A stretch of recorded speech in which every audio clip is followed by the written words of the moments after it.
Jemaat dipersilakan duduk kembali. Ya. Oke. Ya, Shalom. Ya. Ya, masih pagi ya. Selamat pagi semua jemaat yang dikasihi Tuhan. Ya. Oke, kita akan melihat tema kita hari ini, yaitu ketulusan pelayanan. Satu tema yang mungkin kita sudah sering mendengar ya, ketulusan pelayanan, satu tema yang sederhana. Tapi waktu saya mempersiapkan firman Tuhan ini, tema ini seperti satu pedang bermata dua menusuk yang sangat dalam. Mengapa? Saya berpikir, sudahkah saya selama ini melayani dengan tulus? Oh, tentu sudah gitu ya, buktinya saya ini. Tapi kadang-kadang tanpa kita sadari ataupun kadang-kadang kita menyadari, ternyata ada bagian-bagian yang saya tidak tulus loh. Itu saya, bukan Bapak Ibu. Jadi ketika saya merenungkan, saya bilang, Tuhan ampuni saya. Ada bagian-bagian ternyata ketika saya merefleksikan kembali firman Tuhan ini, sesungguhnya saya tidak sungguh-sungguh tulus. Atau ketika saya merasa tulus, tapi sebenarnya saya tulus atau enggak? Itu yang menjadi satu pertanyaan refleksi untuk diri kita juga. Ya. Ternyata banyak ya orang Kristen yang sudah melayani berpuluh-puluh tahun, kadang-kadang bisa jatuh dalam ketidaktulusan. Mungkin ada saat dia tulus, tapi ada saat jatuh, ada saat bangkit lagi. Nah, biarlah firman Tuhan ini terus-menerus mengingatkan kita kembali, biar kita ketika melayani, kita merefleksikan pelayanan saya ini, saya tulus enggak di hadapan Tuhan. Buktinya apa banyak orang Kristen yang tidak tulus? Buktinya terjadi perpecahan di mana-mana ya. Buktinya hal kecil sekali bisa tersinggung dan sebagainya ya. Oh, bukan saya gitu ya. Ya, ketika kita mengatakan bukan saya, kita tidak merefleksi diri saya begitu enggak gitu. Oke, kita akan lihat selanjutnya dari firman Tuhan yang akan kita baca dari Kolose 3 ayat 23. Satu ayat yang sering sekali kita dengarkan bersama-sama. Apapun juga yang kamu perbuat, perbuatlah dengan segenap hatimu, seperti untuk Tuhan dan bukan untuk manusia. Untuk Tuhan dan bukan untuk manusia. Bapak Ibu, kita ketika melayani baik di gereja ataupun di luar gereja ya, pelayanan semuanya tentu kita lakukan untuk manusia, benar nggak? Benar ya. Walaupun kita mengatakan kita melayani Tuhan, tapi kita melayani manusia karena kita saat ini, hari ini kita tidak bisa melihat Tuhan. Tapi ketika kita melayani manusia, kita itu sedang melayani Tuhan. Kadang-kadang hal itu kita seringkali lupakan.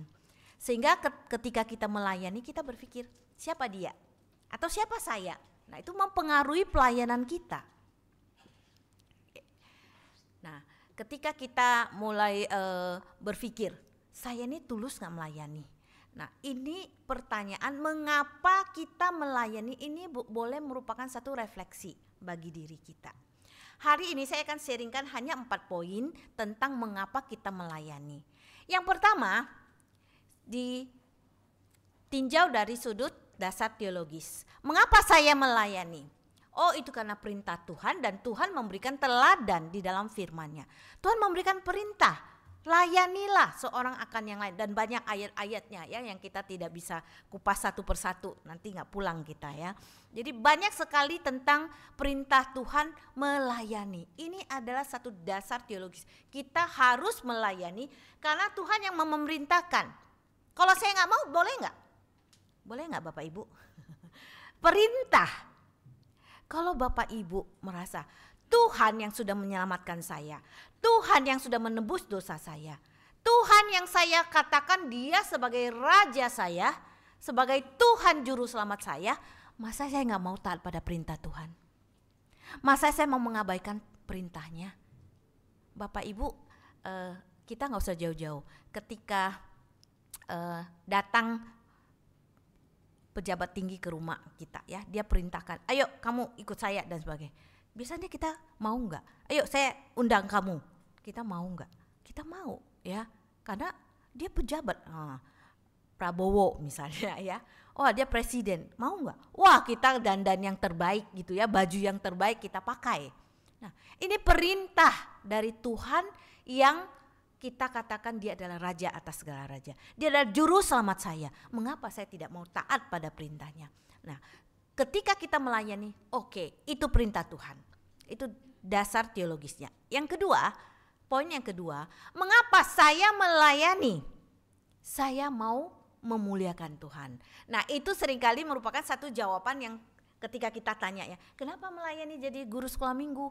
Oh saya mau melayani, saya mau memuliakan Tuhan. Mengapa mau menjadi hamba Tuhan? Oh saya mau memuliakan Tuhan. Seringkali itu menjadi satu jawaban yang standar ya, menjadi satu jawaban yang standar, mau memuliakan Tuhan. Tapi setelah itu lewat aja. Benar nggak memuliakan Tuhan? Benar nggak ketika saya sedang melayani, saya sedang memuliakan Tuhan? Ini menjadi satu dasar motivasi kita. Saya melayani, mengapa saya mau melayani? Biar Tuhan dimuliakan. Tuhan tadi dikatakan diagungkan, disenangkan, ya menyenangkan hatimu, menyenangkan hati Tuhan. Tuhan sedang dipermuliakan. Tapi faktanya apa? Waktu melayani seperti paduan suara, kita sambil latihan paduan suara, kita bisik-bisik, kita lagi gosip gitu ya. Itu kita melayani tapi tidak sedang memuliakan Tuhan. Gitu.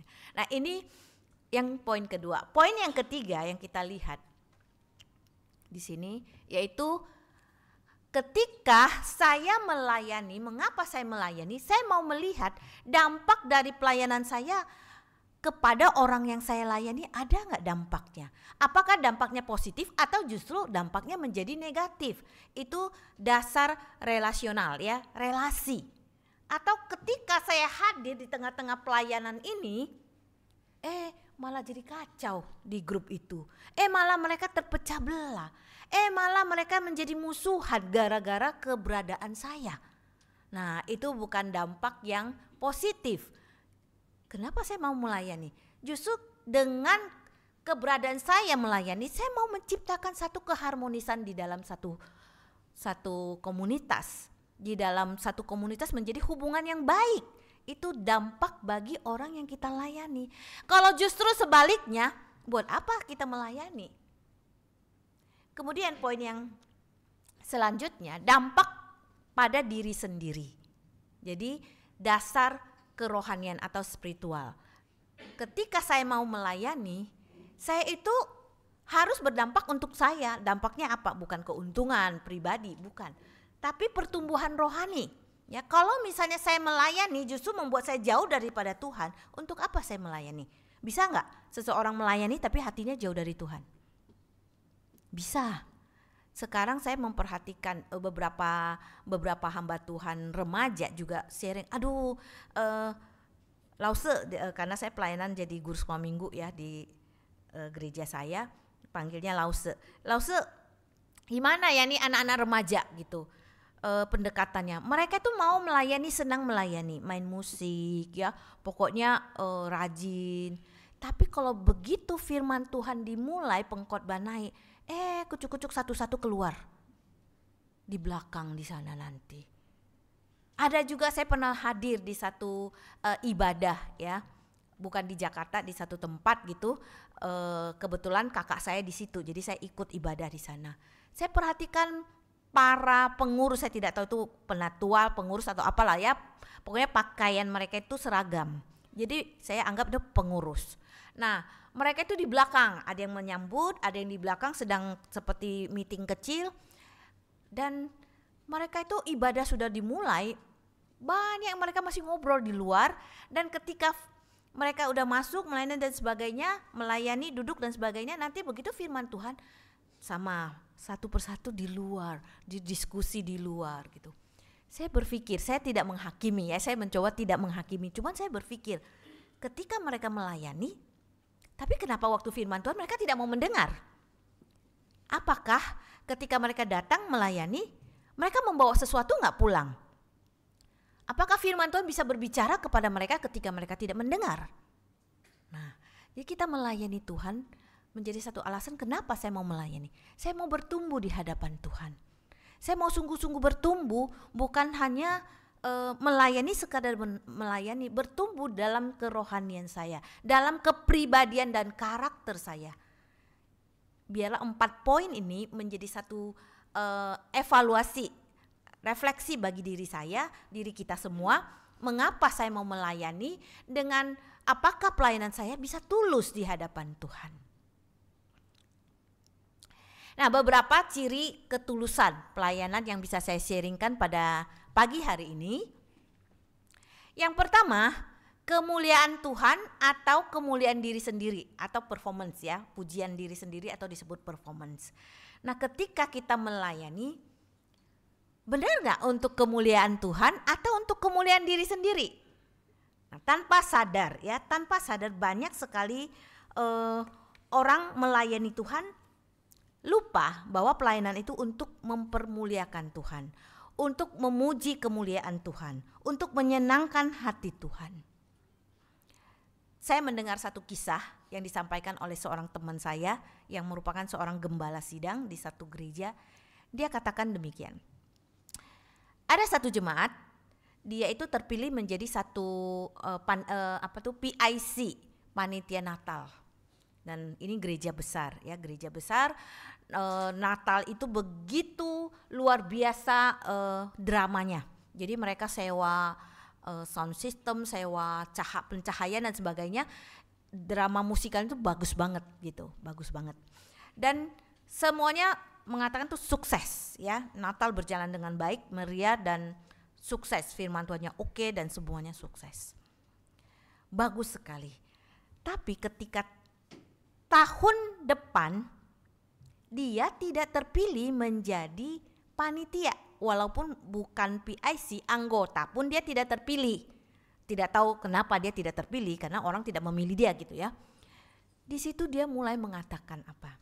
Dia mengatakan, kita lihat aja Mbak Su, Natal tahun ini, kita lihat aja nanti, berhasil nggak tahun ini? Terus maksudnya apa gitu kan? Iya, tahun lalu kan saya sudah bikin ini.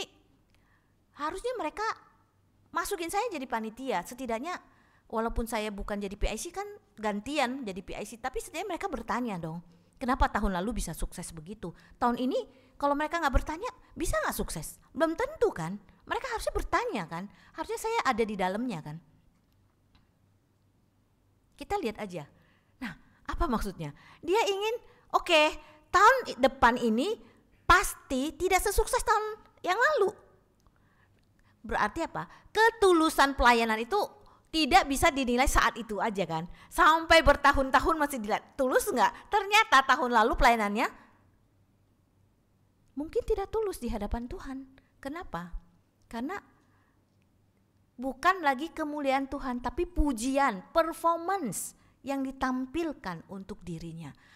Ya, walaupun Tuhan memakai dia, walaupun banyak jemaat yang mungkin waktu KKR angkat tangan dan sebagainya, tapi apakah dia berkenan di hadapan Tuhan? Ya, ini menjadi satu refleksi untuk diri kita ya, bukan untuk menghakimi orang tersebut, tapi ini menjadi satu contoh bahwa ada orang-orang Kristen yang melayani untuk pujian diri, untuk menampilkan diri, supaya orang di luar sana melihat dan bertepuk tangan, bersorak-sorak, hebat. Nama Tuhan tidak dipermuliakan lagi. Nah, makna memuliakan Tuhan berasal dari kata Yunani dosa ya, yang berarti kehormatan, pujian dan keagungan.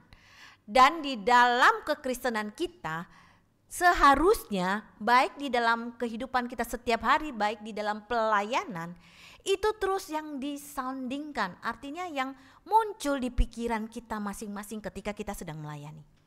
Sehingga apa? Ketika kita maju ke mimbar, kita gak berani melakukan sesuatu yang tidak menyenangkan Tuhan atau membuat Tuhan sedih gitu ya. Itu tidak memuliakan Tuhan. Ketika kita maju untuk bernyanyi di dalam paduan suara, kita tidak berani mengatakan suara yang saya terbaik, Suara yang lain, aduh ini mengganggu sekali sih suaranya gitu ya. Itu fales sih kok di samping saya, lain kali jangan di samping saya gitu. Nah, kita tidak akan berani bersikap seperti itu. Karena di pikiran kita, di prinsip kita, saya sedang mengagungkan Tuhan di atas segala Tuhan. Ketika pujian atau keberhasilan pribadi, orang memuji kita, bertepuk tangan, kita menjadi pusat perhatian, kemuliaan Tuhan mulai kita singkirkan, ya. Kita tidak lagi memuliakan Tuhan, tapi yang timbul adalah kesombongan pribadi kita. Dan kita kehilangan kedekatan dengan Tuhan. Kita kehilangan persekutuan bersama dengan Tuhan. Oke, kita lihat yang kedua. Nah, sebelum masuk yang kedua, ini ada satu bagian yang saya kupas. Yang kedua itu tentang, tadi sudah di puji-pujian kita ya, tentang kasih. Tapi sebelum kita masuk ke bagian kedua, di dalam Matius 6, kalau yang bawa Alkitab boleh silakan lihat, tapi saya akan nggak bacakan semua. Di Matius 6 ada 3 bidang pelayanan yang dikupas di sana. Yang pertama ayat 1 sampai 4 itu tentang memberi sedekah. Kemudian ayat 5 sampai 15 itu tentang hal berdoa. Dan ayat 16 sampai 18 tentang berpuasa. Nah, ini adalah hal-hal yang menyangkut paut dengan pelayanan. Nah, di ayat 1 sampai 4 ada bagian ayat, saya baca sebagian aja, enggak semuanya ya. Ingatlah, janganlah kamu melakukan kewajiban agamamu di hadapan orang supaya dilihat mereka. Jadi apabila engkau memberi sedekah, janganlah engkau mencanangkan hal itu seperti yang dilakukan orang munafik di rumah-rumah. Ya. Kemudian ayat yang ke-6, jika engkau berdoa, masuklah ke kamarmu, tutuplah pintu dan berdoalah kepada Bapamu yang ada di tempat tersembunyi. Kemudian ayat yang ke-18, 17-18, tetapi apabila engkau berpuasa, minyakilah kepalamu dan cucilah mukamu, supaya jangan dilihat oleh orang bahwa engkau sedang berpuasa, melainkan hanya oleh Bapamu yang ada di tempat tersembunyi. Demikian firman Tuhan, beberapa ayat yang saya kutip. 3 hal pelayanan ya yang disebut ya, memberi sedekah, berdoa, berpuasa, semuanya punya kesamaan. Apa? Kesamaannya supaya jangan dilihat orang. Sama semuanya ya. Jangan dilihat orang. Artinya apa? Jangan supaya kamu dipuji. Oh kalau gitu saya berdoa gak boleh dilihat orang. Ya gak begitu ya, gak letterleks begitu.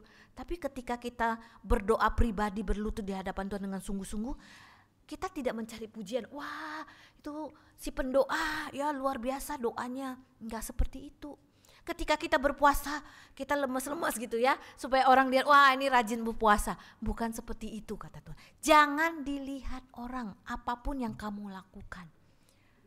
Supaya apa? Dilihat untuk dipuji maksudnya ya, supaya nama Tuhan yang dipuji dengan pelayanan kamu, bukan kamu yang dipuji. Nah ini ada di Matius pasal 6. Kemudian yang kedua, tadi yang pertama kemuliaan Tuhan, kontras dengan pujian diri sendiri, kemuliaan diri sendiri. Yang kedua yaitu kasih, melayani dengan kasih, melayani tanpa kasih. Bisa nggak seseorang melayani tanpa kasih? Bisa, ya bisa. Kadang-kadang kita melayani, kita lupa akan kasih di hati kita kepada Tuhan dan kepada orang. Sehingga kita melayani tidak ada empati juga kepada orang lain gitu ya. Tanpa kasih, bisa. Bisa nggak kita melayani tanpa kasih? Tapi bisa nggak kita mengasihi tanpa melayani? Kita bilang, saya mengasihi kamu, tapi saya gak mau melayani. Bisa? Tidak bisa. Salah satu bukti kasih itu adalah melayani. Contohnya, yang sederhana, ibu-ibu di rumah ya, waktu anak masih kecil, masak gak untuk anak? Wah sekarang GoFood gampang, gak masak juga ya. Tapi setidaknya yang bayar siapa? Mamanya kan, untuk anak kecil misalnya kan kita pesenin gitu. Dan kita yang mesen, kita yang harus download aplikasi, kita yang bayar, itu melayani ya, melayani anak gitu. Terus kita tungguin, kita yang ambil makanannya, kita yang siapin untuk anak. Nah, mbak di rumah, asisten rumah tangga, bisa nggak melakukan hal yang sama? Bisa, ya bisa. Tapi waktu dia bayar, itu uangnya siapa? Mungkin pakai uangnya dulu tapi dibayarkan nanti belakangan. Terus dia melakukannya pelayanan untuk anak ini, dia masak atau dia pesen GoFood dan sebagainya, dia lakukan karena apa? Saya dapat gaji. Kalau saya nggak digaji saya mau lakukan nggak? Nggak akan. Saya tidak akan kerja kalau nggak digaji. Ya pastilah ya, semua orang butuh gaji. Tapi di sini kita memberikan satu perbedaan. Seorang ibu melayani anaknya dengan kasih ya. Tapi si asisten rumah tangga bisa juga dia dengan kasih, tapi bisa juga tanpa kasih, ya bisa. Jadi ini melayani dengan kasih yang tulus. Nah, 1 Korintus 13 ayat 3 ini satu ayat yang benar-benar mengingatkan kita ya. Sekalipun aku memberikan segala sesuatu yang ada padaku, bahkan menyerahkan tubuhku untuk dibakar, tetapi jika aku tidak mempunyai kasih, aku sama sekali tidak berguna. Satu ayat yang sangat keras ya, menegur kita.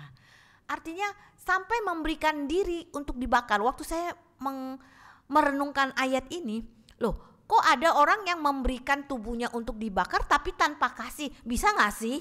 Kan itu udah pengorbanan yang luar biasa. Sampai mati ya dibakar gitu kan. Tapi kok dibilang tanpa kasih? Bisa nggak ya? Kemudian saya berpikir mungkin bisa aja. Ketika dia memberikan diri berkorban, supaya orang tahu saya itu rela berkorban. Nah, bisa kan? Karena ada motivasi yang seperti itu gitu. Tapi firman Tuhan mengatakan begitu pun yang sudah begitu hebat pengorbanannya bisa juga tanpa kasih. Nah, maka kita perlu hati-hati.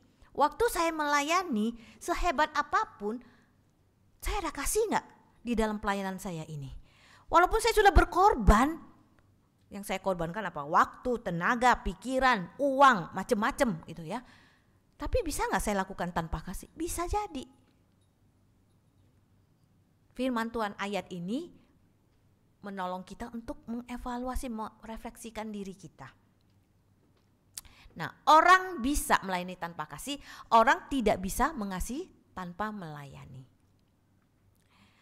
Jadi orang yang kalau mengasihi ya, melayani dengan kasih berarti ketika dia melayani orang lain, ketika melayani Tuhan tentu melayani orang. Ketika melayani orang lain tidak menjadi beban. Kalau sudah menjadi beban, saya mengasihi dia enggak ya? Ini beban banget sih, kok terus menerus sih datang tanya saya ini itu. Nah kalau sudah menjadi beban, itu kita bertanya lagi, saya mengasihi enggak ketika saya melayani orang ini?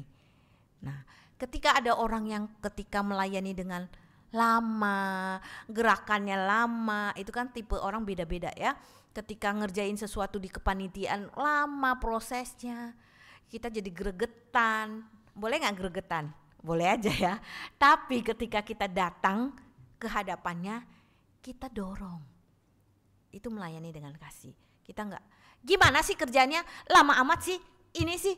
Jadi itu dengan marah gitu ya, kasihnya sudah hilang gitu ya, kasihnya hilang. Pelayanan yang penuh kasih tidak mudah menyerah, tidak mencari keuntungan dan tidak menyimpan sakit hati. Ya, ketika saya melayani dengan kasih yang tulus, saya tidak mendapatkan imbalan, tanda terima kasih atau apapun, ucapan apapun. Mulai tuh, kok nih orang sudah dilayani enggak bilang thank you ya. Nah, kita mengharapkan balasan walaupun cuma thank you. Akhirnya kita terpengaruh. Sebenarnya kan harus ya mengucapkan terima kasih itu harus. Itu dari dia ya. Karakter dia yang harus belajar berterima kasih. Tapi ketika saya melakukan sesuatu orang tidak terima kasih, saya tetap mau melakukannya. Saya tetap mau melakukannya karena saya mengasihi. Itu respon kita ya, itu respon.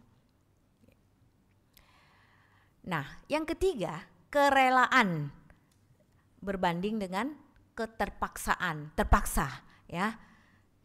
Ada nggak sih orang yang terpaksa melayani Tuhan? Rela, ada yang terpaksa? Ya, saya terpaksa melayani karena saya terus dideketin sama boksu. Didorong terus. Saya nggak enak hati kalau nggak, akhirnya saya bilang ya udahlah daripada nggak enak hati gitu. Tapi belum siap terbuka di hadapan Tuhan dengan sungguh-sungguh rela melayani Tuhan. Nah, boleh nggak enak tapi pelan-pelan bergumul dan pelan-pelan maju untuk dari nggak enak menjadi rela ya.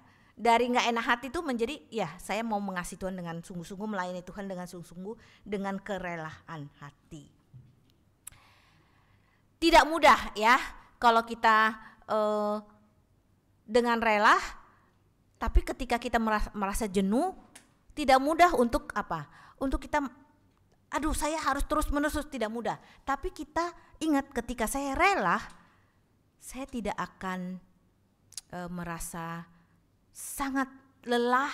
Saya lelah tapi saya akan mundur sebentar, saya akan maju lagi. Nah itu, walaupun tidak mudah bagi kita mengatakan itu ya.